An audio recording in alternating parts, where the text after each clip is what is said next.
বাংলাদেশের দু একজন বক্তা মাঝে মাঝে বর্তমানে ওয়াজ করে আর বলে আমরা মুসলমান হইলাম মন্দির পাহারা দেবো কে, আমরা কি মন্দির পাহারা দেওয়ার জন্য যুদ্ধ করছি? মগা চৌধুরী কোথাকার, কোনটা হেকমত আর কোনটা আসল খেদমত বোঝে না, ঠিক কিনা? আরে বাংলাদেশের অনেক ধর্মের মানুষেরা মনে করতেছে হুজুররা ক্ষমতা আসলে সব মন্দির ভেঙে ফেলাইবে। অনেকে মনে করতেছে সব মহিলাদেরকে ধরে ধরে এমন বোরকা দেবে যে নিঃশ্বাস বন্ধ হয়ে হয়ে মরে যাবে। বাংলাদেশের অনেক মহিলাদেরকে এমন ভয় দেখাইতেছে, নাস্তিকেরা ভয় দেখাইতেছে, সংখ্যালঘুদেরকে ভয় দেখাইতেছে। ওই দেখ সরকার পরিবর্তন হওয়ার সাথে সাথে তোমাদের মন্দিরগুলা ভেঙে ভেঙে দেয়। অথচ যারা পালাইছে ওরাই, যারা আসতে চায়, যারা পরবর্তীতে আসবে, এদের বদনাম করানোর জন্য ওরাই রাতের আধারে মন্দির ভেঙেছে। কথা বলেন ঠিক কিনা?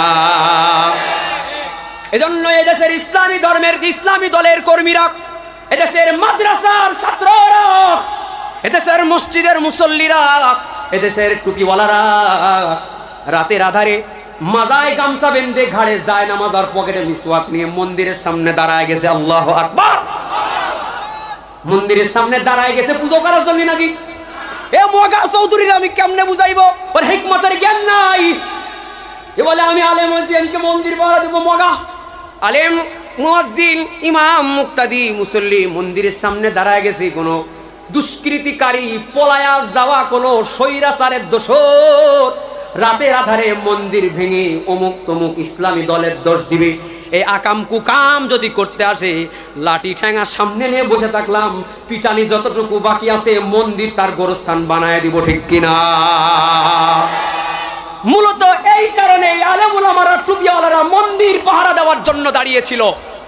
এদেশের সংখ্যালঘু মানুষদেরকে তারা বুঝাইতে চাইছে, বাবারা, দাদারা, তোমরা যারা আছো, আমার নবীর বিদায় হজের বাণী, আমার আতাউল্লাহ আমার আগে গজল গাইছে, আমার লেখা নবীর বিদায় হজের ভাষণ বিশ্লেষণ করে গজলটা লিখছিলাম।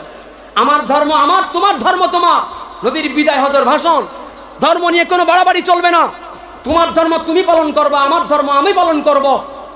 খ্রিস্টান মিশনারিরা যেমন টাকা দিয়ে ধর্মান্তরিত করে খ্রিস্টান বানায়, কোন মুসলমান এইরকম 2 নম্বরই কাজ করতে পারে না। আমরা কখনো টাকা দিয়ে ধর্মান্তরিত করে মুসলমান বানাই না। আমরা আদর্শ দিব, কপালে থাকলে ইসলাম গ্রহণ করবা, কপালে না থাকলে তোমার কপাল গেছে, আমার সমস্যা কোথায়? ইসলাম গ্রহণ করা তো কপালে লাগে।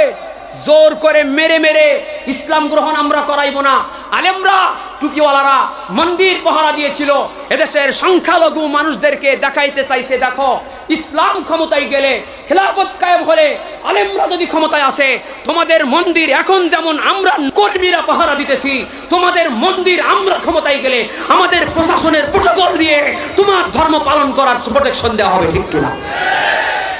যেন ওরা ইসলামী খেলাফতের প্রতি ঝুঁকে যায়। ভোটটা দেওয়ার সময় যেন ওরা আর নৌকা খুঁজে বের করতে না পারে। ভোটটা দেওয়ার সময় যেন আদল ইনসাফের মার্কাগুলো খুঁজে খুঁজে, আলেমদের টুপিওয়ালার মার্কাগুলো খুঁজে খুঁজে বিধর্মীরাও আমাদের মার্কাগুলোতে ভোট দিতে পারে। এই আকর্ষণ আদর্শ দেখানোর জন্যই আমরা মন্দির পাহারা দিয়েছি। আমরা পূজা করার জন্য মন্দির পাহারা দিই নাই।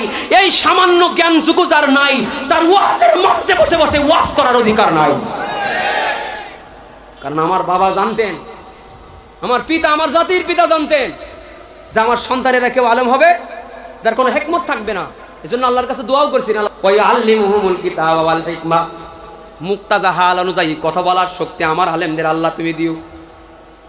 অবস্থা, স্থান, কাল, পাত্র ভেদে কথা বলার যোগ্যতা আমার উম্মতদের। কোরআন যারা পড়বে, শিখবে, মানুষের সামনে বলবে, এদেরকে আপনি এই যোগ্যতা দিয়েন গো আল্লাহ। কে দোয়া করছিলেন? বাবা, বাবা জাতির পিতা কি? হযরত ইব্রাহিম ছাড়া কেউ জাতির পিতা নয়। কইব কইব